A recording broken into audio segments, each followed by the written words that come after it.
Hello, everyone. Good evening. To those of you that are here present, it's so good to see you. To those of you that are watching us on Facebook and YouTube, thank you for joining us. Tonight we have a really sacred special service planned for you. It comes from the heart, and it's here to be able to give us the experience, perhaps, of what it is that we are needing to let go of.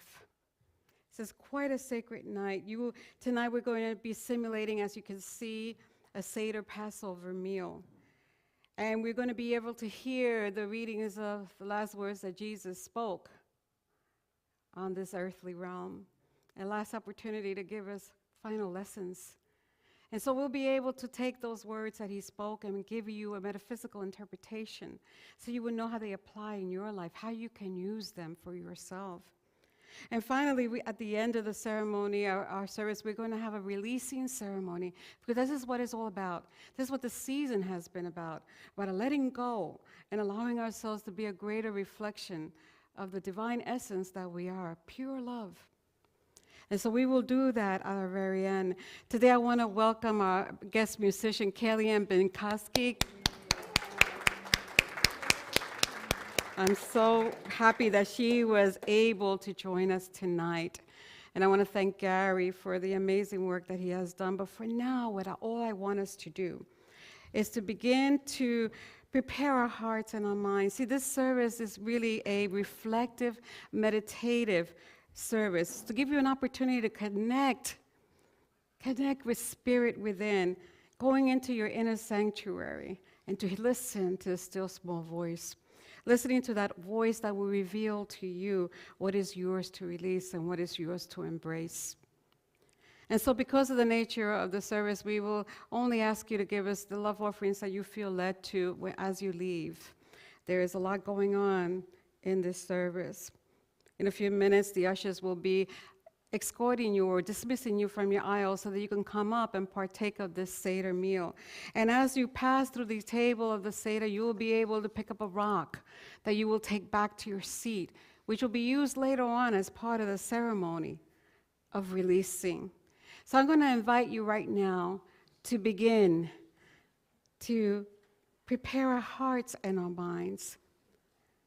Allow yourself to get grounded. Let your feet be firmly planted on the ground. Let your hands rest on your lap, face up or down, does not matter. Gently close your eyes if that feels right for you. And take a deep breath. And as you release that breath, remind yourself with every breath that you take tonight to be present to this now moment.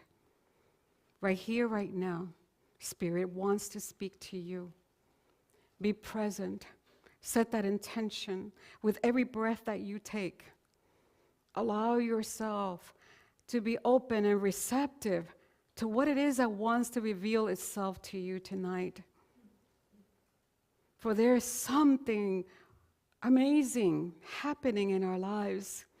We have been doing the work of letting go, and here we are with the final request of Spirit, asking us what it is ours to let go of. Prepare your hearts. Allow yourself to be in that place, that sacred sanctuary within you, where all the answers are. So take a deep breath. You are now here in this present moment as we begin the ceremony of the Seder Passover meal. And I'm going to invite Ira to come up and give us the Hebrew prayer, a blessing over the wine, as we begin.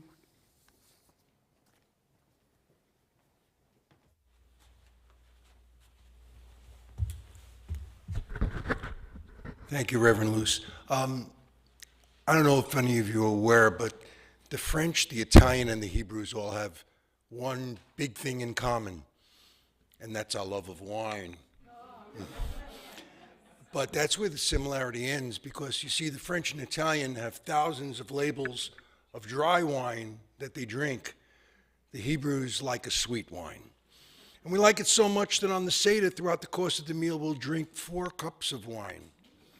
And before starting each cup, we will say the prayer in Hebrew, after which I will translate to English. And the prayer is a very simple one. Baruch atah Adonai, Eloheinu melech olam,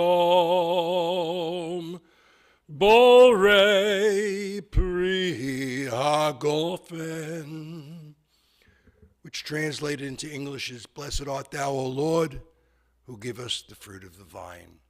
Enjoy your Passover Seder.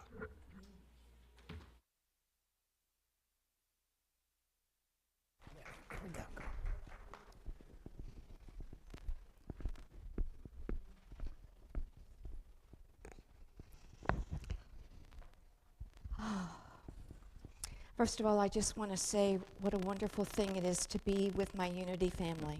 Yeah. You know, Passover is the time in the Hebrew scriptures when Moses instructed each family to sacrifice a lamb and sprinkle its blood over the door of their house. They believed that Jehovah God would then pass over their home and it would be safe and protected. The Passover, as we look at it in Unity, is the passing over from one state of consciousness to another, from fear to freedom, from illusion to reality. And the Seder meal takes place the first 2 days of Passover. The Seder is a sacred meal symbolizing the Exodus from Egypt. And songs are sung in ancient Hebrew celebrating freedom. During our Seder meal presentation here tonight, symbolic food is being served representing that Exodus. For instance, in each one of the cups you'll contain here will be chopped nuts and fruit, which represents the 1,000 years in slavery, and the mortar that was used to make the bricks of the pyramid. Also will be parsley. Parsley symbolizes the springtime. When it's dipped into salt water, it represents the tears of the slaves. Bitter herbs, in our case horseradish, recalls the bitterness and pain of living in slavery and perhaps any beliefs we may have been enslaved to. And then the hard-boiled eggs. They symbolize the transcendence of life beyond death, our freedom. And there, as Ira mentioned about the 4 glasses of wine, it's a symbol of joy and happiness. It represents the 4 stages of the Exodus: freedom, deliverance, redemption, and release. And then there's a 5th glass of wine, cup of wine also, which represents the prophet Elijah. Elijah represents the spiritual consciousness of the Hebrew people. This consciousness is represented by Jesus in the Christian scriptures. So we are invited to partake in the Seder ceremony, Unity style. Our Holy Communion of remembering who we are. Take this opportunity to celebrate your own journey from fear to freedom, from separation to the realization of our oneness with God, from limitation to abundance. Take this as an affirmation of life ceremony, created just for you, for us this evening. And as you come forward for this sacred meal, let us listen to the music of Kathy Zavada and this beautiful song haunting, beautiful song, All I Ask of You. Good. Excellent. Thank you. Prayer chaplains will be hosting the meal here for you tonight. Thank you. And the ushers will come forward to escort.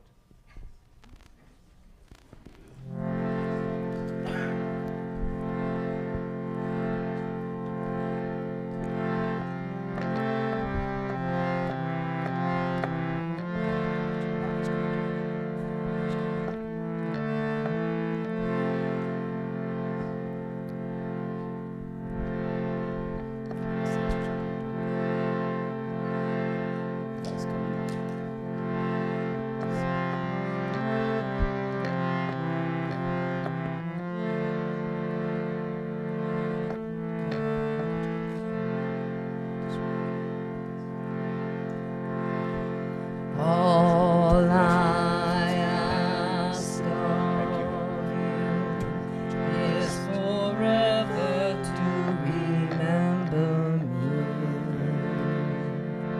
as loving you. All I ask of you is forever to remember me as loving you. All I ask of you is forever to remember me as loving you.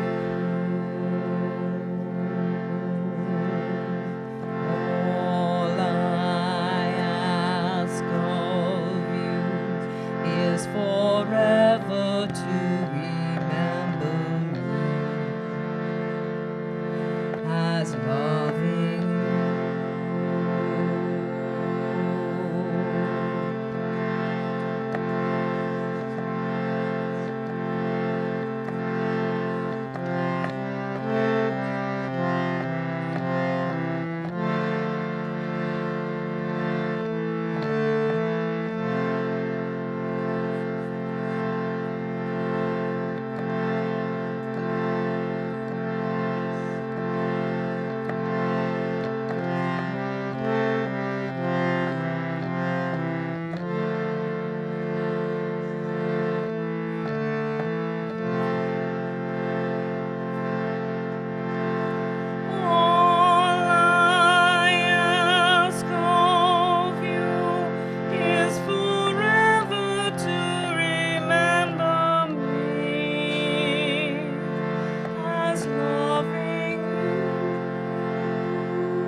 And so, as you partake of the Seder from your seats, let me transport you to 2,000 years ago, plus, when this memorable event took place. Jesus had his Last Supper with his disciples. And hours later, he found himself in the Garden of Gethsemane, which is known as many times the place where Jesus experienced his greatest agony and was betrayed. The Garden of Gethsemane is something that we experience in our lives when we're going through difficult times, when it seems so dark and despair and disappointment has fallen upon us. We feel the agony of having to let go of the dreams that we once dreamed, being able to step into the will of God, whatever that will be. And so that's what happened to Jesus. And right there before his disciples, Jesus is taken away and he gets arrested. And I could just imagine how those disciples felt at that moment to see the hope, their Messiah, their Savior, their Master, being taken away. For they had seen him as the liberator of the Jewish people. He would establish the new kingdom of David here on earth, and he would rule righteously. They had even talked about who would sit at the right hand of the Father, and who would be the favorite one that he would choose. And here they're witnessing that hope being taken away, moving itself away without a simple goodbye. How often that happens to us. How often we put our eyes on something that we think is the thing that will liberate us. And we find ourselves in that place, that Garden of Gethsemane. We're reorganizing, we're letting go. And the biggest place of letting go is in consciousness. Being able to release the mortal self, to know that we are not this body.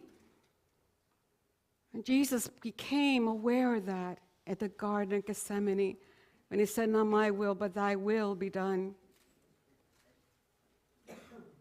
Just hours right after the Seder meal.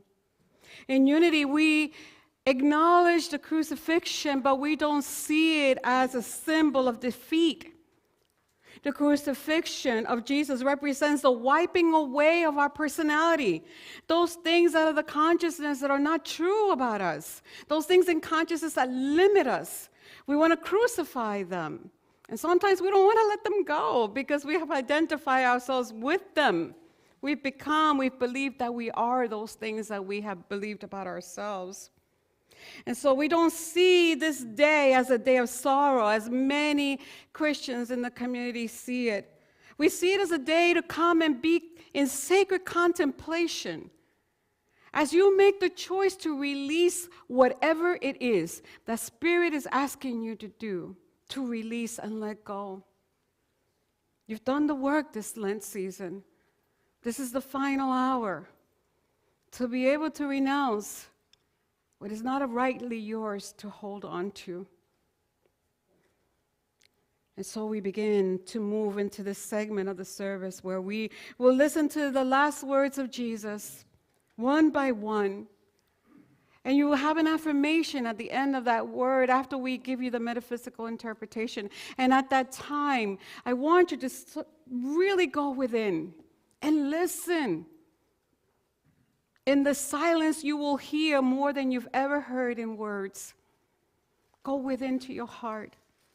Let that place within you show you what is yours to let go as Jesus did, and be able to say triumphantly, "Not my will, but thy will be done." So we acknowledge this day, and we are going to right now move into the sacred segment. You've partaken of the meal. God is your source. God is your source. And now you're ready to let go. So allow your hearts to be tender and open and receptive, to become so connected with God in these moments that we are together, to know that that loving presence is for you and not against you, and that no matter where you are, it will never leave you. It will never forsake you. the words that will be spoken tonight, let them impact your life for the transformation that is about to take place in your consciousness. Jesus became the master of letting go.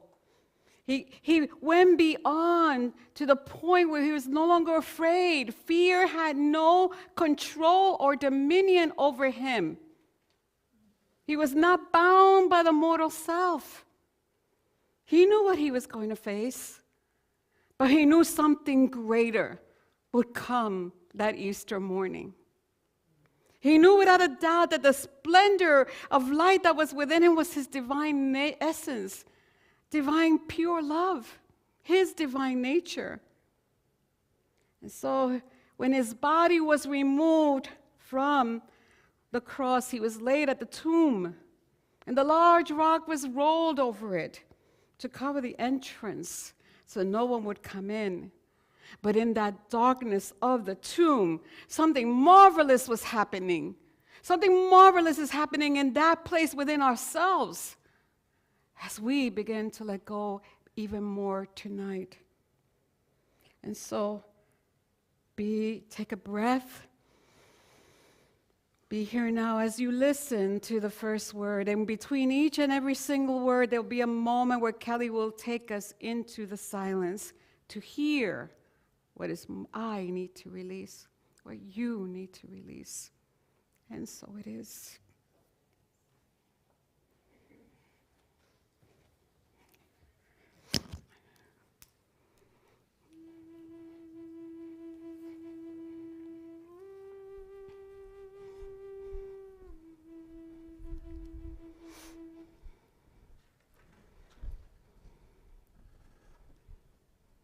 From Luke 23:34. Father, forgive them, for they know not what they do. These words of Jesus remind us that the first step we must take in our process of spiritual transformation is to fully recognize God, the good, as the one presence and the one power in our lives. Through the Christ within, we become aware of our divine connection with God and realize that resentment against others or against ourselves have no valid or permanent place in our consciousness.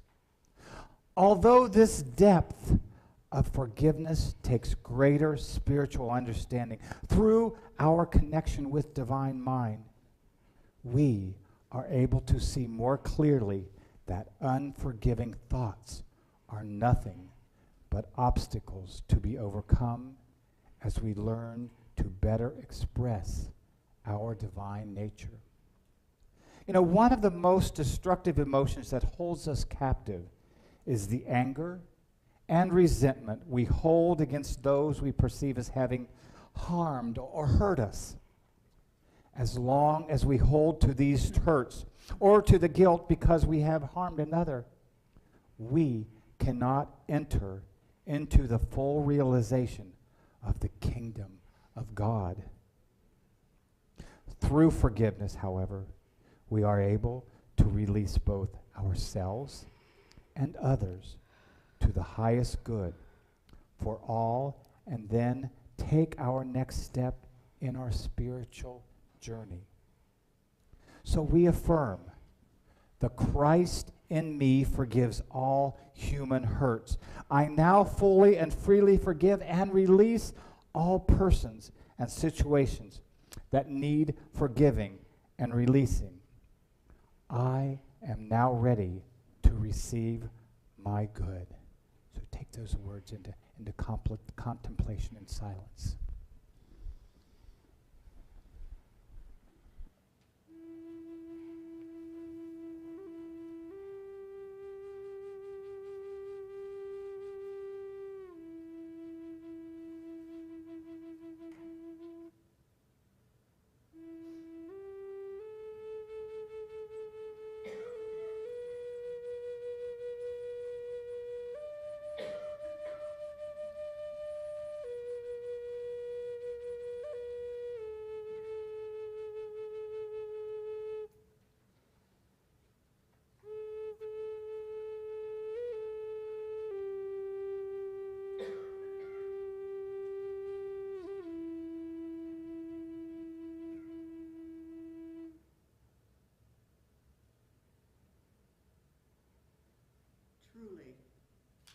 say to you, today you will be with me in paradise.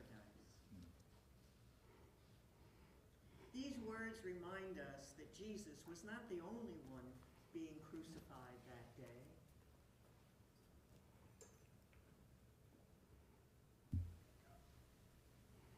Two thieves were on either side of him. One taunted Jesus to use his power to save them, while the other, more penitent, simply asked Jesus to remember him when he entered the kingdom. The two thieves represent our false beliefs in a world of duality, a world of good and evil.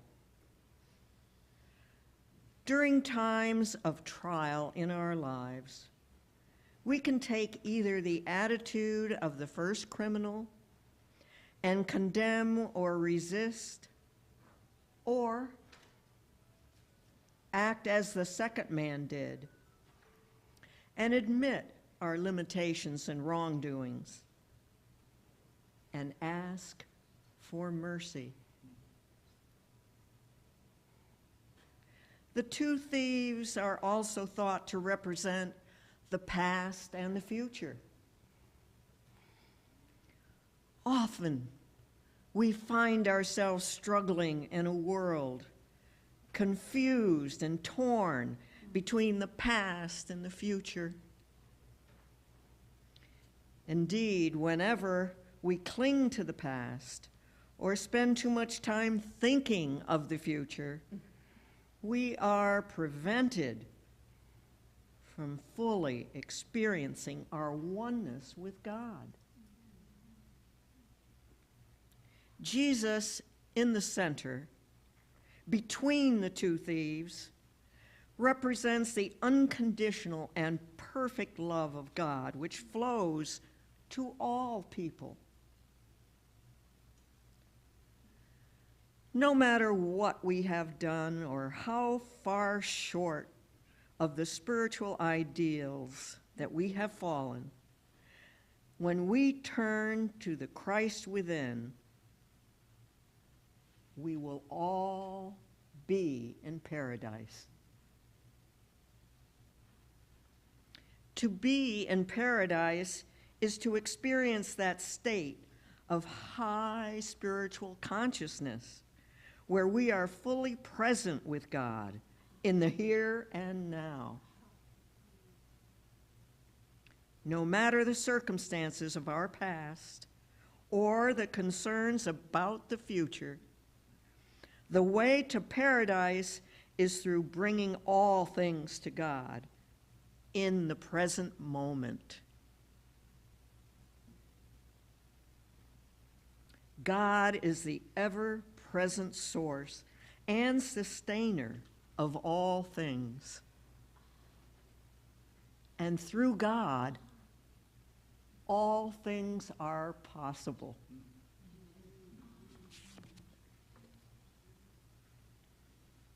We affirm, in faith, I turn to Christ and enter into the realization that this day and in this moment, I am one with my God.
Woman, behold your son. Behold your mother. Mary, the mother of Jesus, stood at the foot of the cross alongside John, the beloved disciple. The love of Jesus for others was so great that even upon the cross, he was able to recognize his personal obligations and responsibilities to those around him. In this case, he recognized his mother and lovingly placed her in the care of the beloved disciple, John. Indeed, tradition tells us that Mary lived with John for the remainder of her life. In this act of love, Jesus handled his commitment to his earthly family and demonstrated to us that the willing discharge of our human responsibilities is a definite part of our process of spiritual unfoldment. There are those who have righteous claims on our love, whose care and welfare we have responsibility for. We can make it a bondage of these relationships, but whenever we choose the path of love, our duties and burdens are made light. And our obligations become fulfilled. Through calling upon the Christ within, we are always given the right answers to wisely handle all of our human affairs. Jesus showed us the perfect balance of humanity and divinity when he, with compassion, even in his suffering, saw that his mother was cared for properly. So let us affirm together. Help me fulfill every obligation in a wise and loving manner, and let your love be expressed through me in a clear way as I lovingly reach out to others. John 19:26 and 27.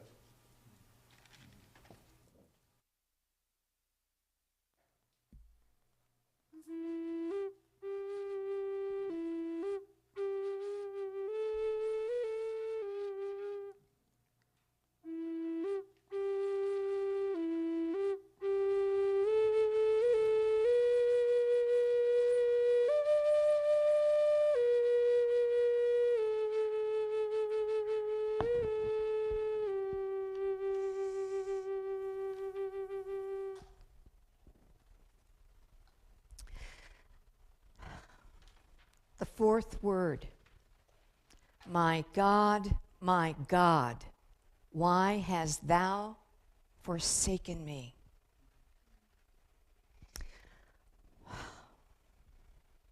At times along our spiritual path, all of us experience moments when we feel separate and apart and distant from God.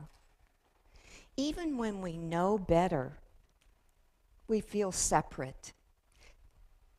Even when we know better, these feelings may creep over us before we are even aware of them.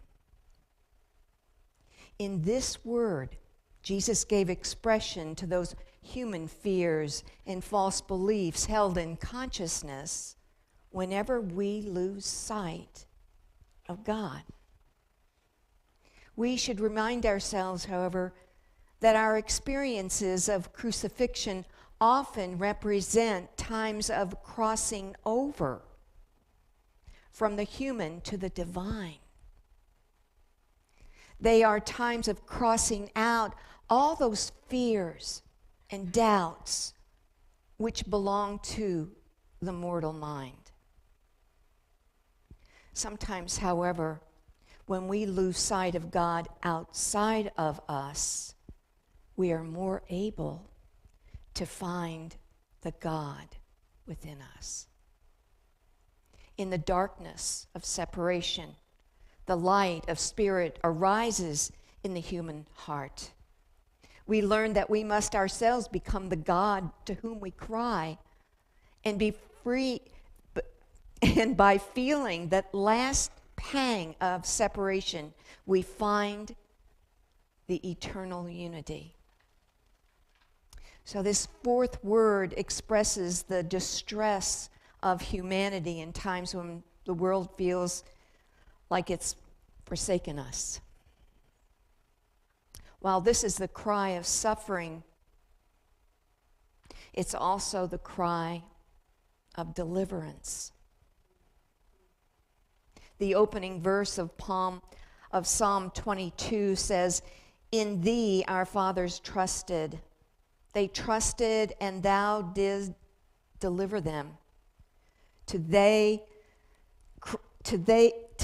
they cried and were saved." In speaking the opening words of the 22nd Psalm, it's as if Jesus was taking the consciousness of humanity and lifting it into the full realization of the omnipresence of divine love. May we affirm, "O Lord, you have not forsaken me. Your love comforts me, and your power strengthens me in this hour. Through Christ in me, I become a beloved expression of God."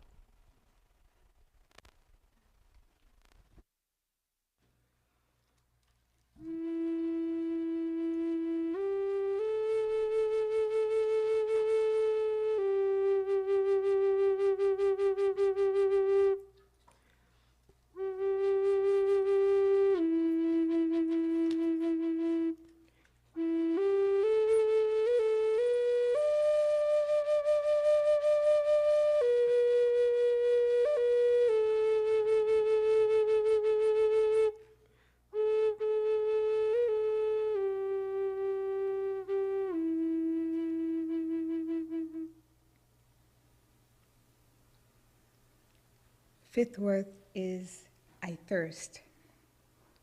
A Roman soldier, hearing Jesus speak these words, responded by pressing a sponge soaked in vinegar to his lips.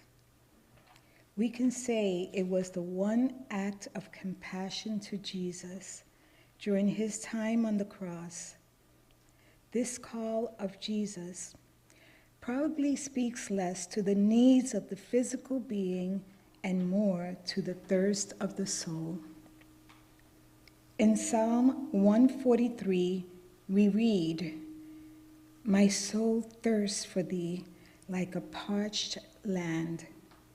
Make haste to answer me, O Lord." It is the longing of our soul that leads us ever onward on the spiritual path. Our divinity within cries out to be expressed as our soul thirsts to know God more fully. Spirit refreshes us just as surely as the sponge held up to Jesus may have refreshed his human body. Our search for truth and spiritual illumination must be an active thirsting from the depths of our being. Our souls, like the thirst of a dying man, seeks out and are thirsty for the living waters of truth. There is only one answer to this thirst of the Spirit, and that is to be at one with our God. Through a realization of the presence of God in our lives, we will be filled from the depths of our souls and will never hunger or thirst again. And with this we affirm, "I now drink of the living waters of Spirit. every need of my being is fulfilled. Through Christ in me, I am free, whole and strong.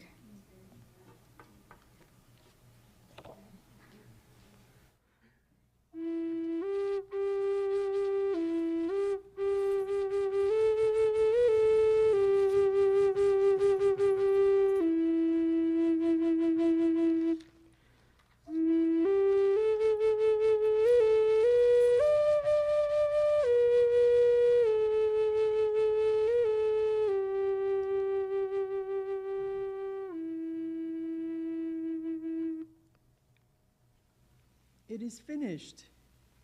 John 19:30. These words are not the words of defeat or the cry of relief, which comes from the end of suffering, but rather are words of completion and wholeness. Jesus, earlier in the week, said that he had finished the work which God had sent him to do. Our freedom comes through fulfilling our destiny, bringing into manifestation and completion the divine design for our lives. God's work in and through us has been finished and completed since the beginning of time. We live here and now in a perfect universe, which is the creative expression of divine mind. Nothing we do can ever change the truth that is God. We live and move and have our being. We no longer need to struggle or strive to behold that which already is. It only remains for us to open our hearts and behold the truth of God's finished creation. Everything that happens in life is part of a great cycle of learning and spiritual unfoldment.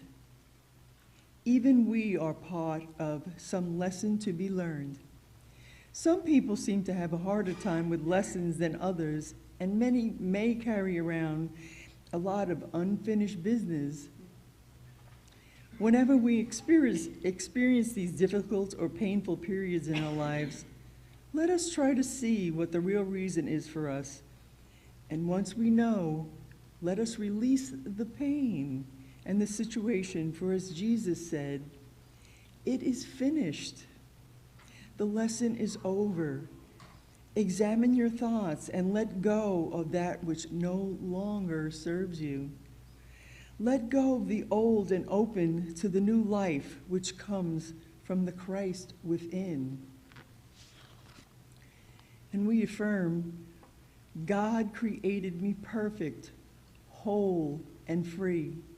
I praise and give thanks as I behold his perfection in my mind, body, and affairs.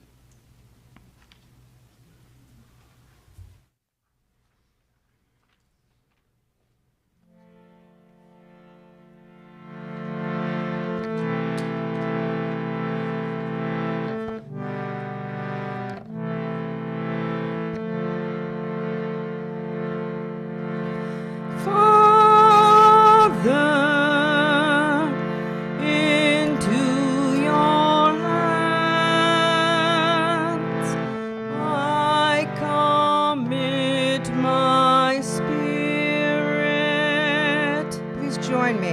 Father, into your hands I commit my spirit.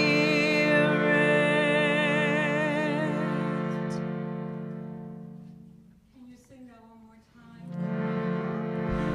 Father, into your hands I commit my spirit.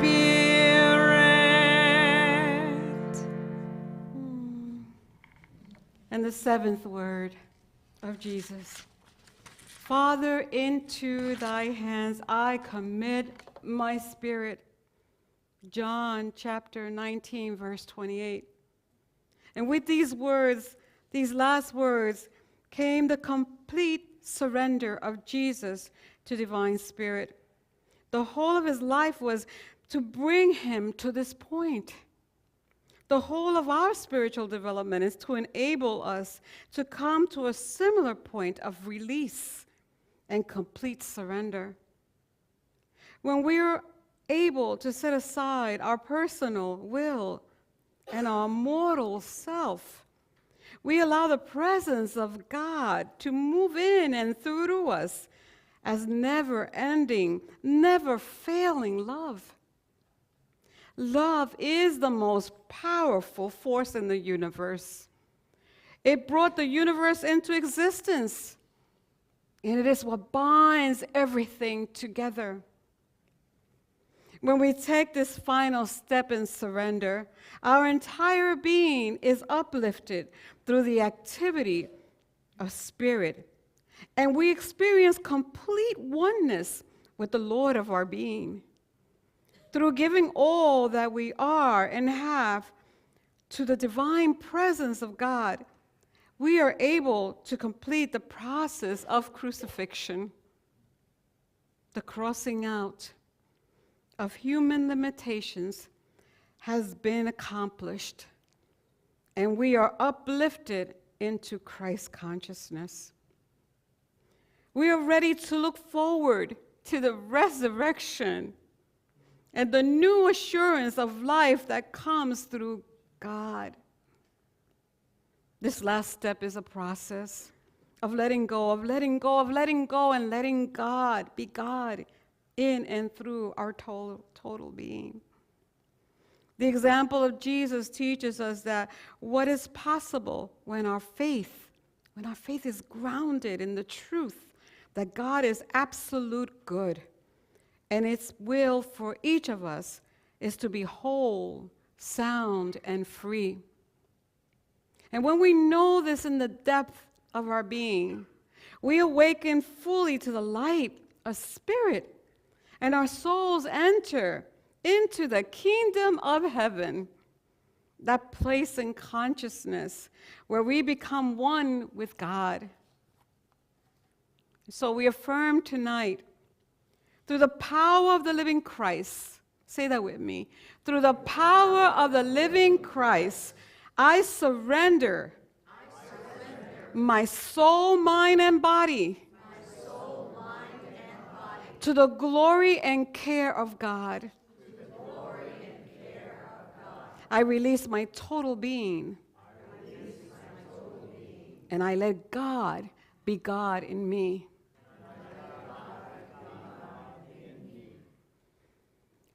And so we have listened to these 7 words, a lesson for each and every one of us. Something had to have captivated you.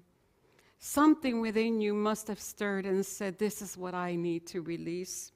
And as we come to this time of this service of the release ceremony, I'm going to invite you to take that rock that you first picked up as you came up for your Seder meal, and put that rock in your hands.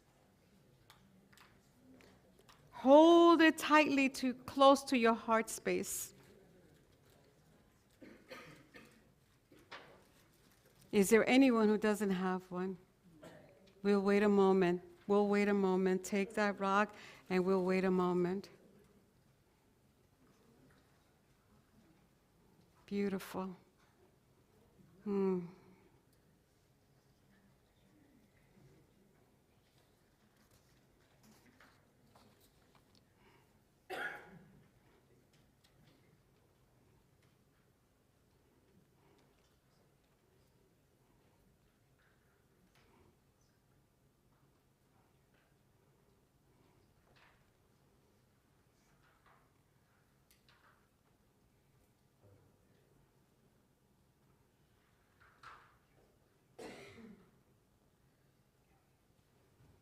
Thank you, Z. Thank you.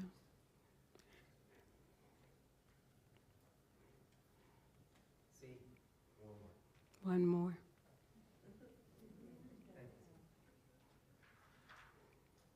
Now we all have one. and we can participate in unison, in a spirit of oneness. You see, this rock that you're holding represents more than a rock.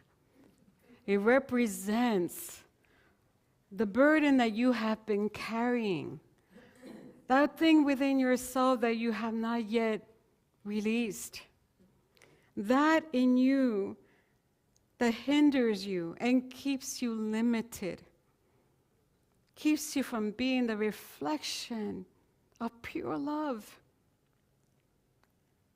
That rock is all those false beliefs that you have accepted about yourself, that you are not enough, that you cannot do, that you are not worthy. You are more than enough, more than worthy, for you are God's beloved. There's a splendor in you, a light in you that no darkness can ever shut down. And so this rock again represents all those false thoughts and beliefs that have limited you. And tonight, you're being asked by Spirit to let go of control, let go of the need to protect your pride, let go of the past. There is nothing there anymore. It's not alive other than in your thoughts. Let go of unforgiveness. Let go of every single barrier that keeps you from being the love that you are. You're created in the image and likeness of God. God is love, and therefore you are that. You are that pure essence of love. And I'm going to play a song because this is important for you to know. Why have you come here? Why have you come to this realm? What is your purpose? And it is to love with all your heart, to serve from a place of humility, and to remember who you are. So as we play this song, listen. Let that be the meditation tonight. And then seek within yourself what is mine to let go of. And Sharon, would you play that, please?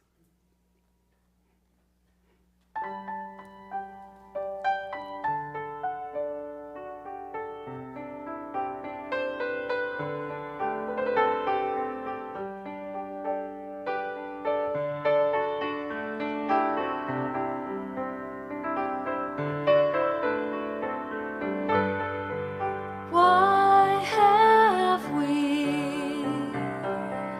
come to earth? Do you remember?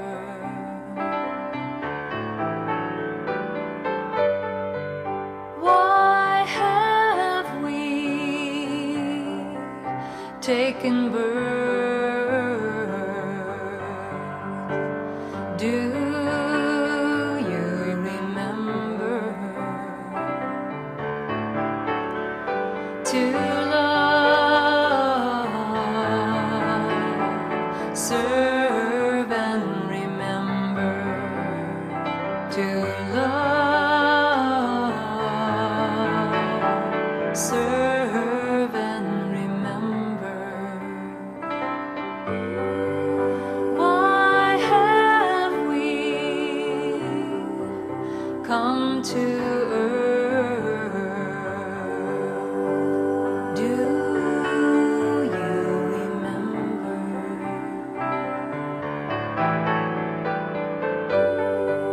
Why have we taken birth? Do you remember? To love, serve and remember. To love, serve and remember. To love,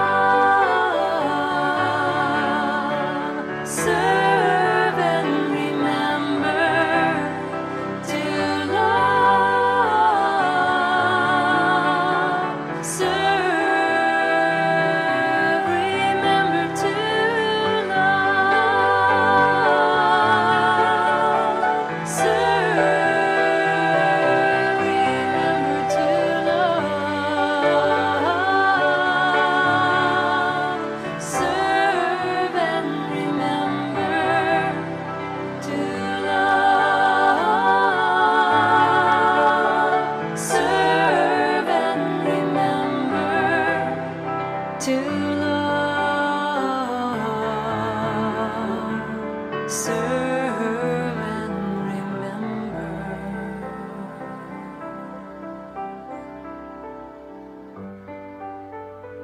These words move me to tears and a willingness to let go of everything that has kept me from being the love and to serve and to remember. And so we're going to end the service very differently than we've done. We're going to, when you are ready, Kelly's going to pray in a little while, just some instrumental music in the background.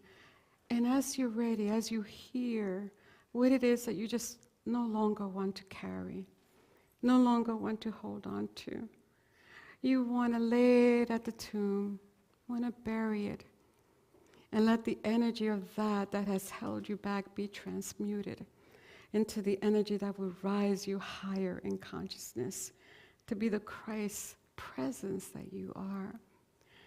So do this at your own pace, and we are going to hold sacred silence. And as you leave, I would ask you to leave in that silent state, knowing that you've let it go. And now the work of that release is begun in you to help you rise higher. So Kelly, would you play for us? And you can play the flute or the harmonium or whatever you want. And the ushers will open the doors. And as you leave, there's 2 baskets of sand. Make this a really sacred ritual. You are truly letting go. Take your rock, place it in the sand and bury it. And never come back to that again. If those thoughts come back to you, they're not true anymore. You've let them go. They have no more power over you. So Kelly, go right ahead and play when you're ready. And when you are ready, make your way out to the sanctuary, out of the sanctuary to bury your rock. And if you want to congregate by the lobby area, do so quietly until we've all completed our ceremony.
Thank you, guys. Thank you back there.